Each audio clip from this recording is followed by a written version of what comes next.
Thanks very much, Carrie. We're updating our breaking news from the streets. The 427 southbound off-ramp to Dundas is expected to remain closed throughout the morning rush hour, and that's because of a serious crash involving a tractor-trailer. This is a live look at the scene. Police now saying 2 people have only minor injuries after a tractor-trailer went out of control on the ramp and then rolled over. It appears that just the one vehicle is involved in this crash. The truck may have been carrying a load of strawberries. It happened around 3 this morning. So right now we don't know when this ramp will reopen, but you can expect that it will be shut down for most of the morning rush. And a live look now at a fairly significant sinkhole, which is causing some problems on Evans Avenue. It's closed in both directions right now. The exact area is between Orland Avenue and Garrett Place. You'll have to avoid the area for the time being. A couple of shell casings were found, but no victim found after people reported hearing gunshots near an Eglinton and Midland Plaza. Police responded to the call around 2:30 this morning.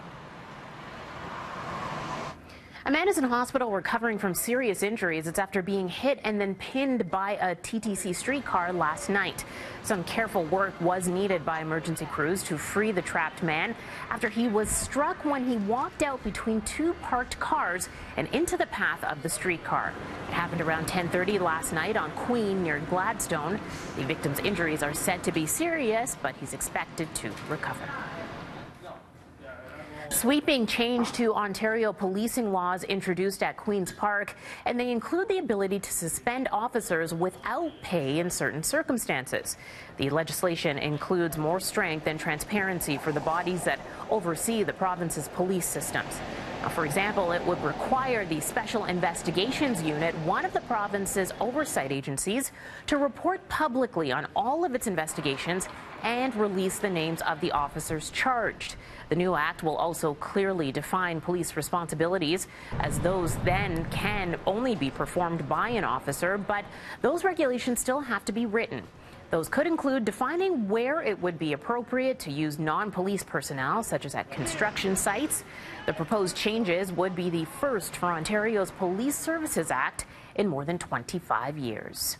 President Donald Trump heads out to Hawaii today before jetting off Sunday to Japan to begin a massive 5-country Asian tour. But it's the thorny issue of North Korea that's expected to loom large. The North has ramped up missile testing with the threat of arming them with nuclear warheads. Trump's tour, which will also include stops in South Korea, China, Vietnam, and the Philippines, is supposed to focus on trade. But make no mistake, it's the North Korea Trump wants to talk about. North Korea is a thing that I think we will solve, and if we don't solve it, it's not going to be very pleasant for them. It's not going to be very pleasant, I guess, for anybody. Trump has even resorted to calling North Korea's Kim Jong-un Rocket Man, a reference to his regime's missile testing.